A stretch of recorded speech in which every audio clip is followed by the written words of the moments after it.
Hello, Capricorn. Welcome to the Plaid Sheep Oracle. To start off, the readings, I don't know if you've been with me for a little while at all, you know that the readings have never been about kind of specifics, specific action you should take or some specific event that is going to happen.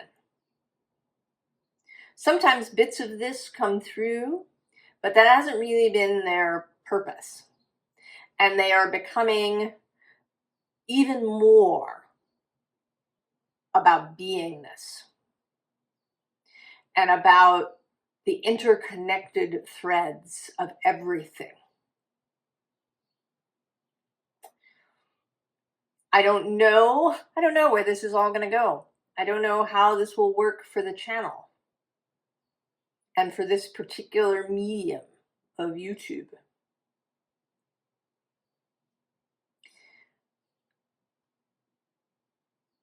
But there seems to be a strong calling, for me at least, to express the importance of the beingness, of the energy. That if we want societal change, and I think that we do, I think if you're here on this channel, you are probably dissatisfied with at least some aspect of modern society. It certainly doesn't seem to be working for most of us. But all of those things that we often talk about, economic systems, systems of government,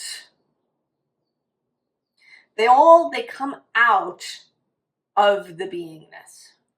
I mean, there is a back and forth, but mostly they come out of the beingness.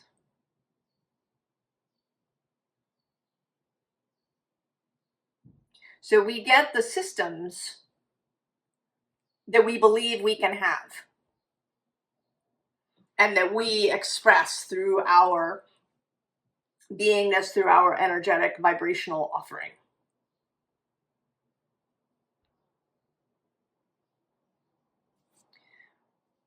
So the card that came out for you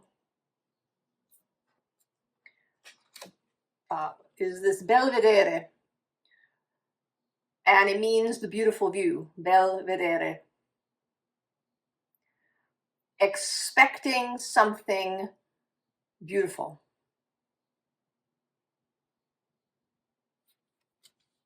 Expecting something beautiful.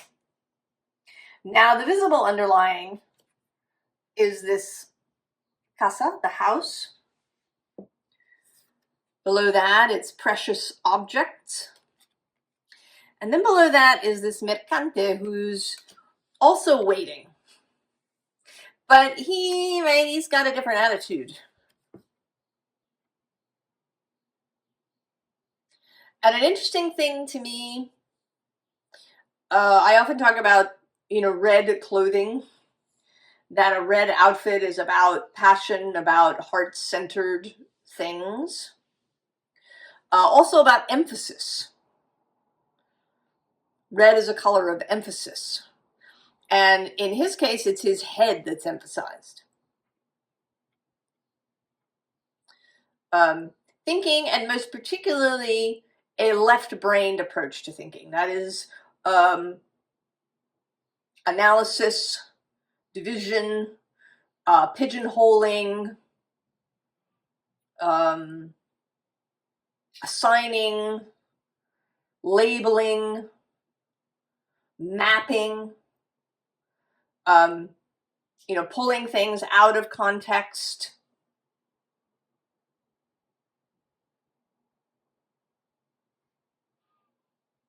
And this has a lot of use, but if it takes over, then you've got problems, and we can see it.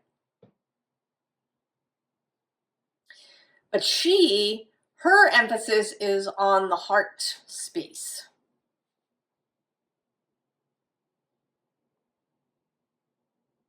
Now below the two here, is this letter. So the message wanting to get through.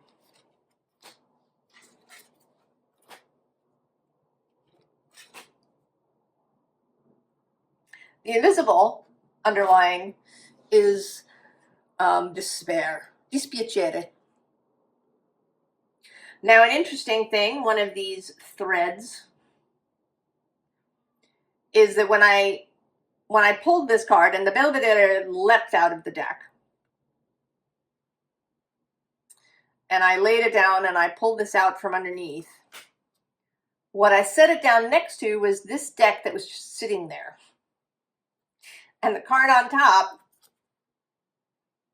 the Nine of Swords.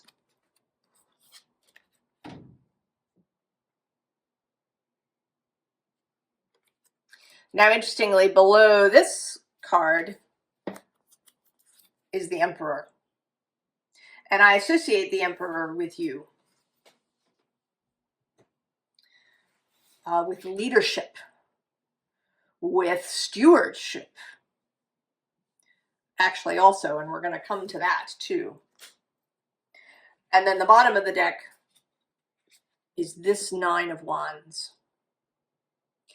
And she has been coming through both as a gatekeeper, but also just recently as a shamanic energy. Like she is dreaming the world into being.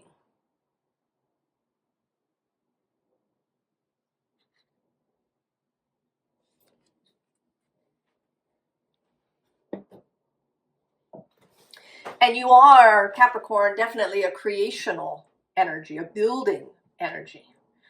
Kind of in my mental lexicon, one of the ways that I look at Taurus, Virgo, Capricorn, Taurus is like the actual soil of the earth. And then Virgo is bricks, right? Virgo is making bricks. And Capricorn takes the bricks and builds something. And then maintains it. Capricorn is a cardinal energy, an initiatory energy. But there is also, because of the earth factor, a sense of maintaining. You know, Aries is great. That's starting. But not always, the Aries energy isn't always good for follow through. Whereas Capricorn, having that earth element, can also be there to maintain. And so we have the house. Another connected thread is that I just watched the new Netflix series, The Residence, about a murder that takes place at the White House. And most of the action has to do with the people who staff the White House, not politically, but who maintain the house itself. Ushers, butlers, engineers, cooks. And they are the people who remain. The administrations move through 4 years, 8 years, and then they're gone. But the staff remains. There's some staff people who've been there just forever.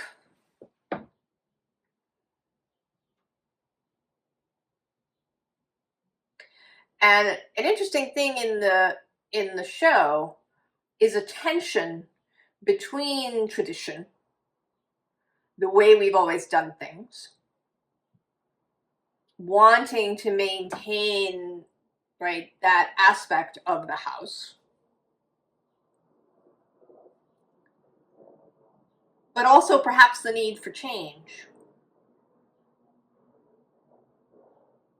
And you know, how people can get stuck and how they can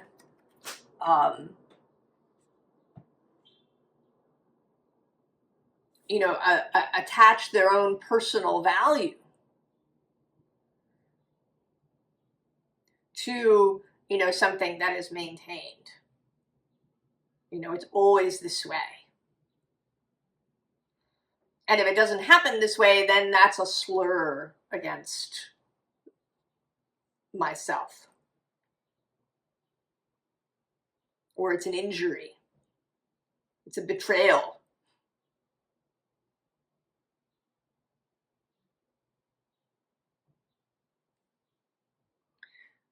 So how to hold this tension between what we've done in the past, what has a lot of meaning, and that, you know, in some ways is one of the ways to separate things. Are we doing it just because we've always done it, but it doesn't hold any meaning? Or is there some deep meaning? And then when we talk about that, you know, what is it about the meaning?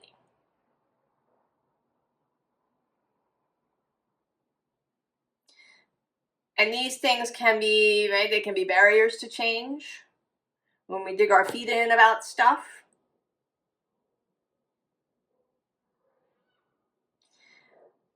And I think that you, Capricorn, the Capricorn energy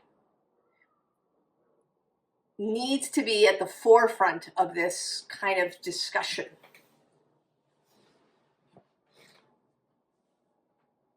That it needs to lead the way of change. Because you kind of got the creds, right? You are both a cardinal sign that can initiate change, that can lead, move forward. Mars is said to be exalted in your sign, right? Because he can really get things done in there.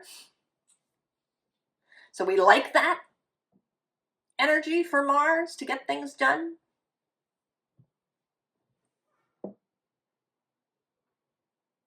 But also, where do we want to hold on to things that have meaning and purpose? What do we really want to keep? What is it that matters? What is it that is precious?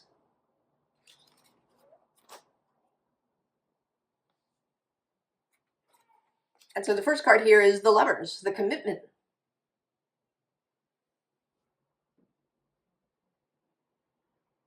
I was speaking in Leo about the need for courage, the need for the warrior who is willing to stand outside of culture. And that's showing up here a little bit too, because we have the Leo strength card, the stag in this deck.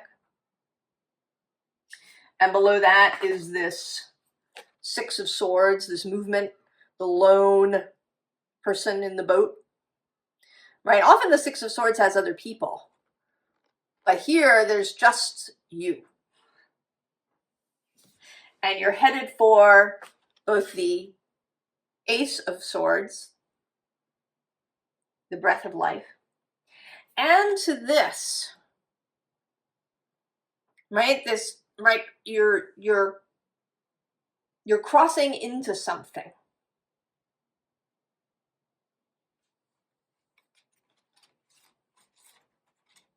You're making that choice. And actually, I'm going to go two further. We have the Six of Cups, which shows up several times,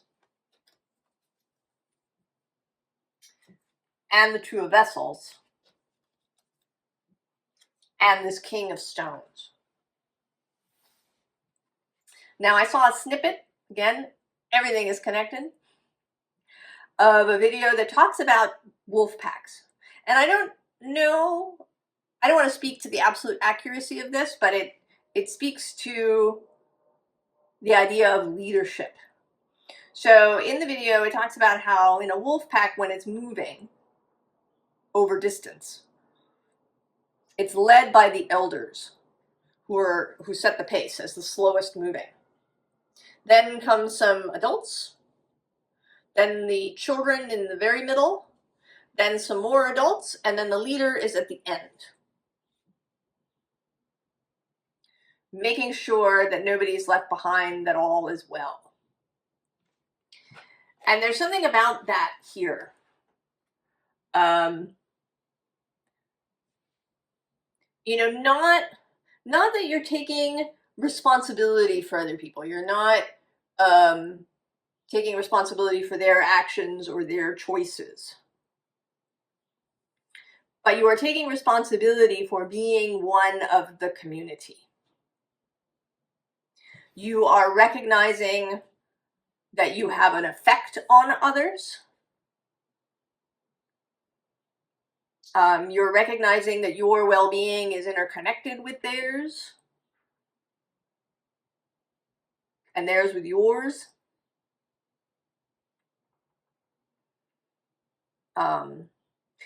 You know, here in the US, we don't have universal health care, as you probably know. And often people talk about it as a right. But I don't think that's the point. The point is that a society of healthy people works better. Right? If a society has a lot of people who are ill and unwell and doing poorly, then the whole thing is messed up.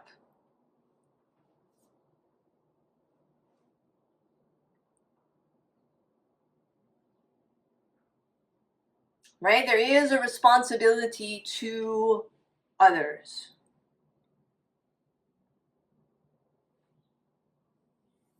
The bottom of the deck is the Knight of Wands. And this, I think, is Aries just waving a paw.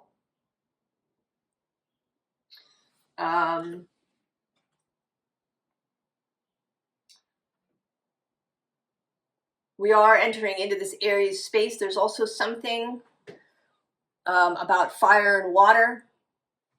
There's the connection between Aries and Pisces as planets move back and forth across that border. There's a connection between Cancer and Leo with Mars retrograde. So fire and water. Pluto, too, has for me a kind of watery energy. I actually sort of think of Pluto as water and fire.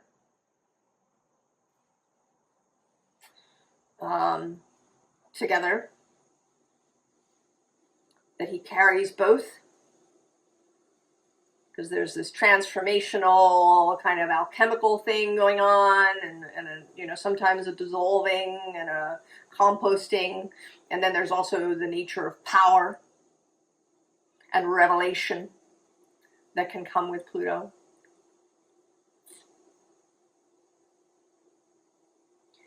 And he's going to oppose Mars on April 26th, exactly.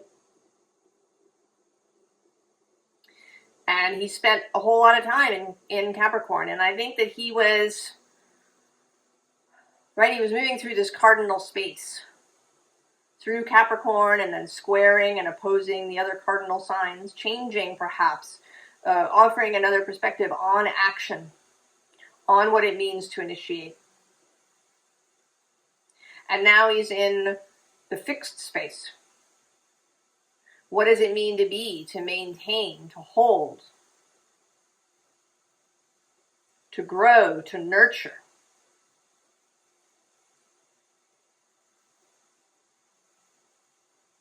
And to do all of these things kind of within the greater whole in Aquarius. So this Shaman card actually came out upside down. And I normally don't do reversals, but when they do come out, I pay attention. I tried to do your reading earlier. I actually got through about 20 minutes of it, but there were various distractions happening and I had to stop.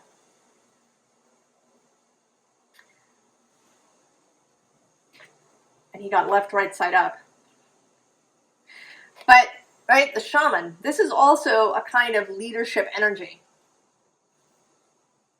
But not in a direct way. The shaman can certainly advise.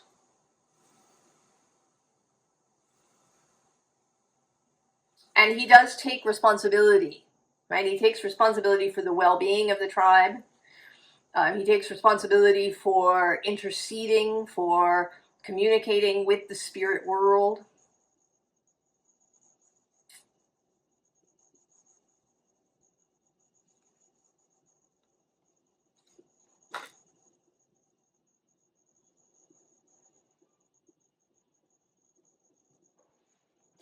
And then we have generosity. Generosity specifically of spirit towards others. And then another 9, the 9 of arrows, dedication. That commitment. And then the 10 of stones, home. Right, Capricorn and Cancer. This kind of axis of home.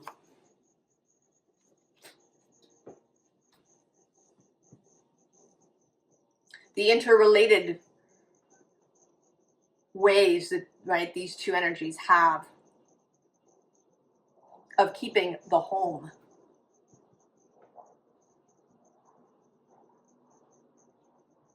What does it mean?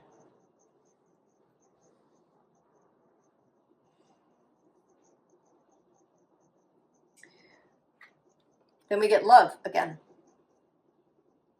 And there are actually a lot of 6s. The 6 of Cups appears 3 times, if we include the one that was under here. We've had the 6 of Swords, and it will appear again. And then there's the Lovers and Love, 2 more 6s. And 6 is the energy coming out of the 5. And 5s can often be seen as difficult, though I think that cardinal signs enjoy the 5s, right? Their change. Right? You're sitting in the 4. It was good at first, but now it's become a little stagnant. You bring on the 5. And the 5 is here. The 5 of Wands. Change, creation, movement, reevaluation. And then the 6s come, right, to create balance again, or to create, you know, some harmony, some ease in the system. The 6 of Cups is also often a card of the past. Again, what do we keep and why? Below this card of love, specifically of Venus, who is one of the planets moving across that Aries-Pisces border. She meets Saturn, your planet, tomorrow.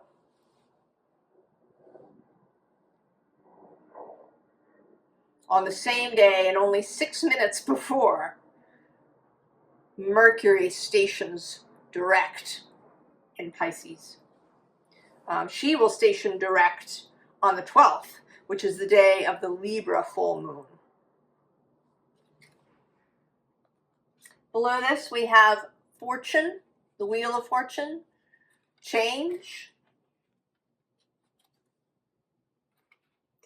and with Lakshmi, beautiful change. Right? She's kind of a Venus energy in the Hindu pantheon. Right? This is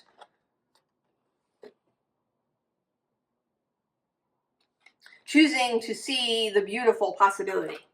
And then below that, we have Juno with tradition. The Hierophant showing up. And actually below that, I'm seeing now is the 2 of Swords, choices, and the 10 of Pentacles repeating. What to keep and what not.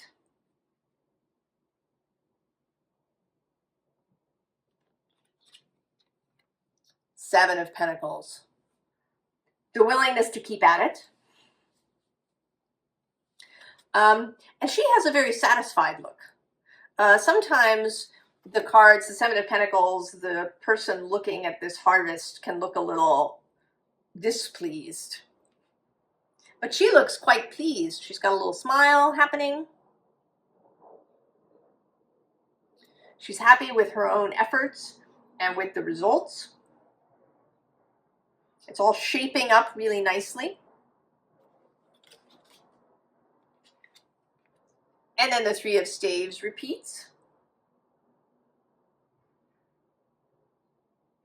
So there is a sense of kind of shaping your own space. Getting your own self in order. Knowing what it is that you want to keep and what you want to release. Right? What traditions and practices have meaning for you, really work for you, and what needs to go.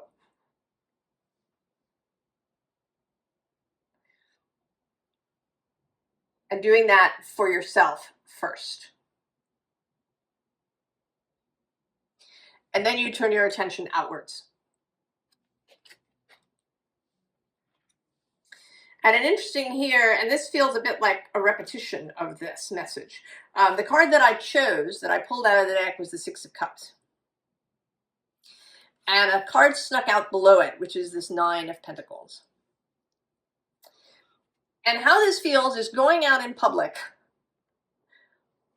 but maintaining your core. Right? Entering the public square, but maintaining your core. Maintaining your perspective.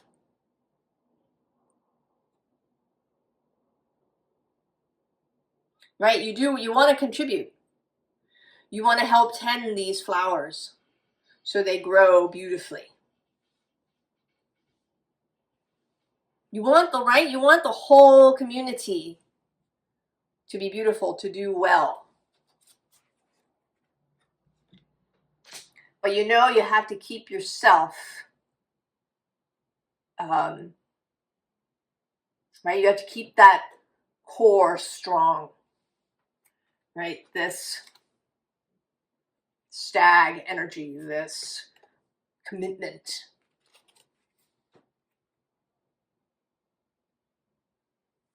Dedication, right? And we've had all 4 nines now. Cups, Swords, Pentacles, the Nine of Swords actually twice, and then the Nine of Wands. The fire element.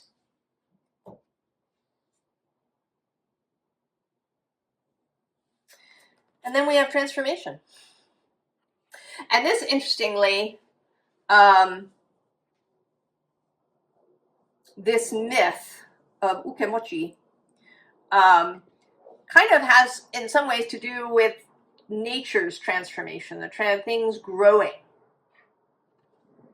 the transformation of food.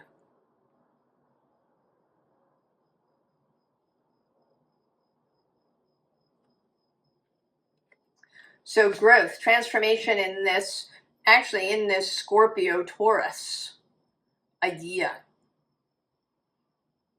Right, if things die back and they, turn into compost, and then in the spring, new things grow. We take food and we transform it with heat or water or, salt and thyme. There's a lot here, this sense of home. Your home personally, and then the home of all of us. So then we get change. And right below that, we have both the Eight of Wands with swiftness and the Wheel of Fortune reappearing.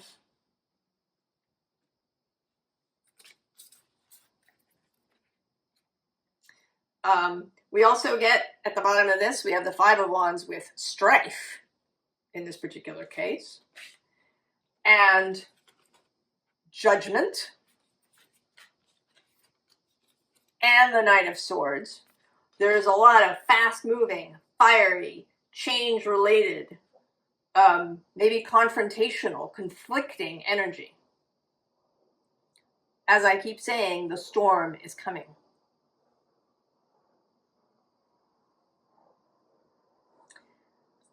And what that means and how that shows up is going to be very personal. But the storm is coming.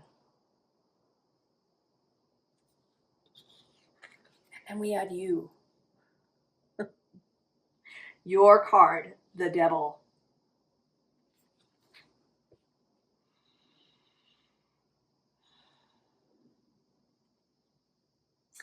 And today this is feeling like preparedness. You know, this particular character here seems like they're saying, bring it.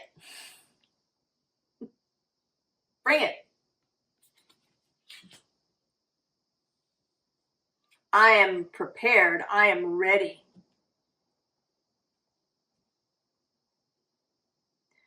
Right? I have strength. I have personal authority. I know what matters to me, what is important, what I want to keep. And I know what I want to change. I know what doesn't work. I don't have all the answers. Right? I don't need to. My job here is to, right, to hold that energy. I mean, it may be, perhaps there is a little bit of a sense of a gathering. It could be that, you know, people are going to show up around you. I mean, we have seen the Emperor. We've seen the Shaman. The Devil, too, is an attractive energy. But he stands, right, he stands outside the wall. Saturn is both associated with those inside the wall who make the laws and the traditions, and he's also associated with the other side of the wall, with the heretics and the iconoclasts and the change agents.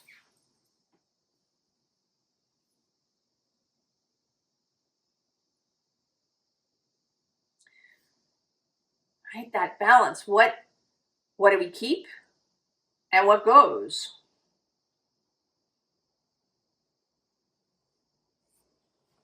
So we get the Two of Aether. We've also had twos.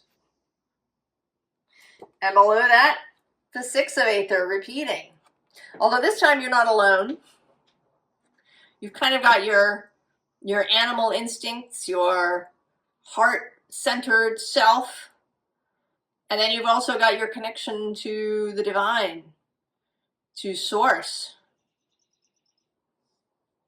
the high priestess, oracle energy. And at the bottom you have justice, integrity, an understanding of harmony, of the dynamic change, not homeostasis, but homeodynamism.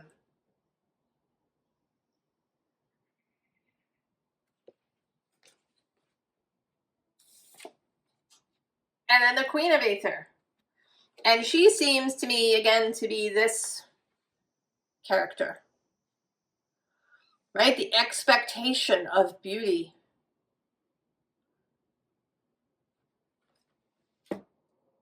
Both she and Justice are associated with Libra, who is associated with Venus. This heart-centered approach. Love. Love.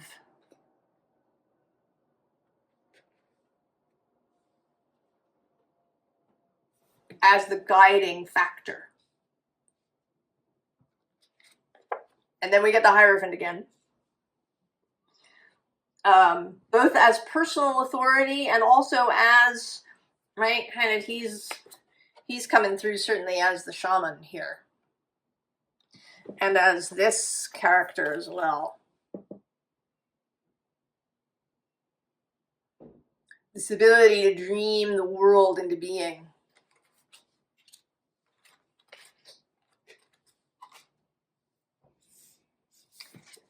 And then the Six of Pentacles, the Six of Cups.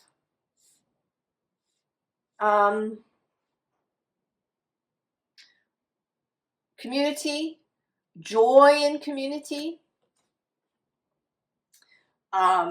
joy with family,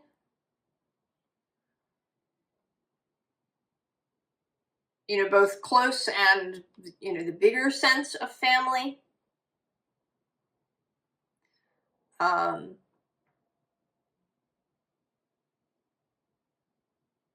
I almost want to say that you're the squid in this scenario. That you're like the focal point.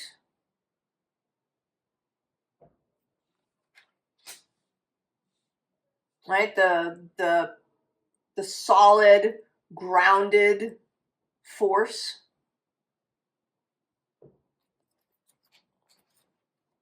That can, right, that can give people assurance.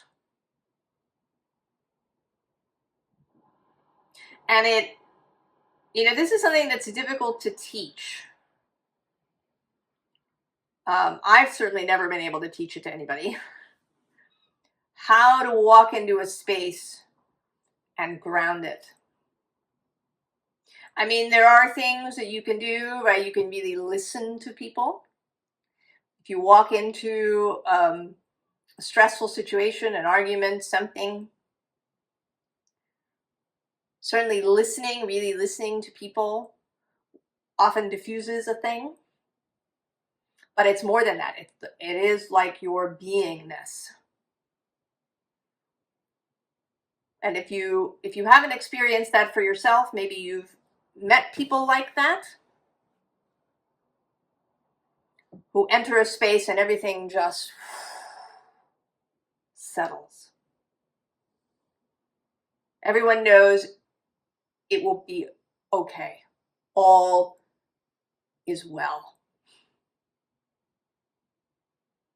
Right? The ability to provide, right? It's a kind of containment. This Saturn energy.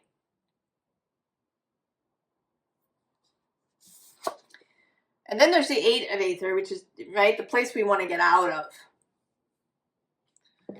Right? This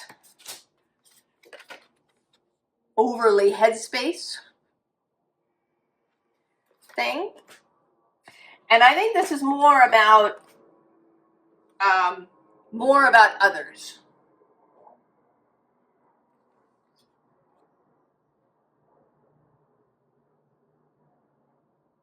But that you do, right, you do need to address it in yourself first.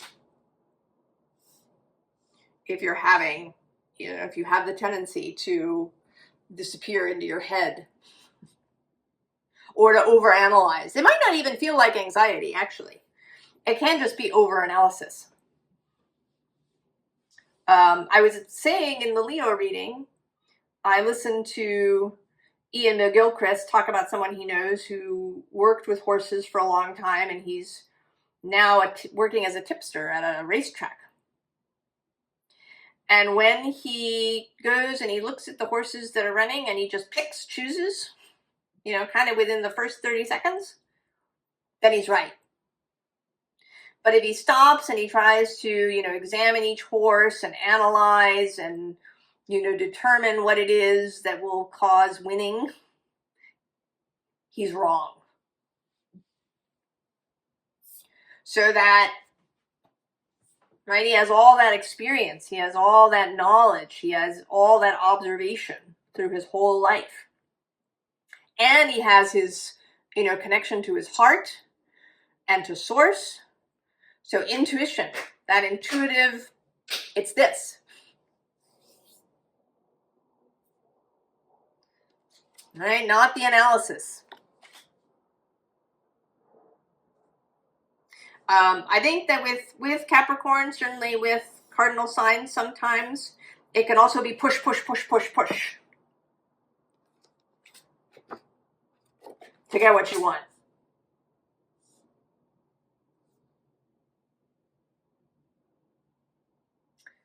Formal advice, Capricorn. You know, interestingly, there's this masks card, but I actually don't want to say that it's about that. It's actually the card, this card in combination with the one under it. It's like a soft determination.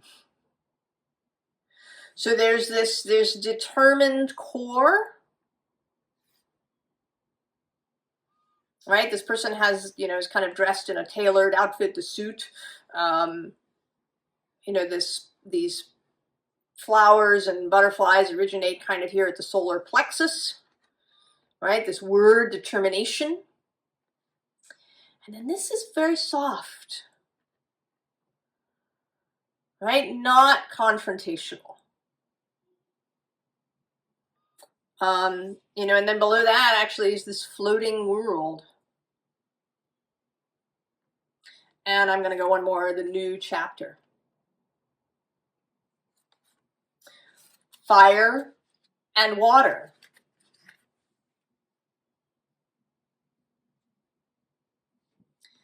The bottom is believe in magic.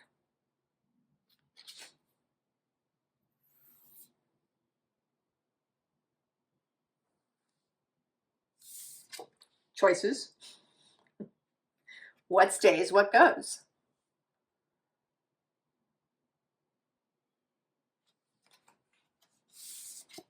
The heart song. Where does that decision take place? And then rise up. Be there, be available, be seen.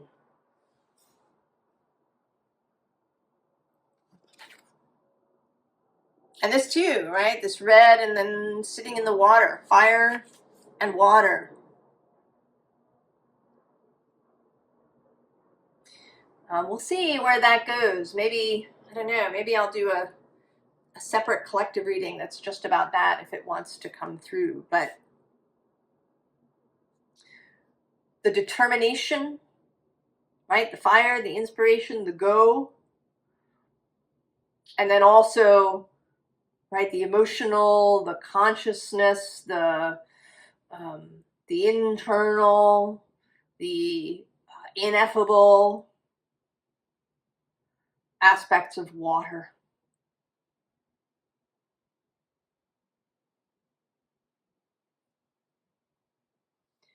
Capricorn. I hope that this is inspirational for you, that that maybe it confirms what you've been feeling about, you know, what you've been wanting to do, how you've been wanting to be. As always, I wish you the very, very best, Capricorn. And I will see you next time. So long.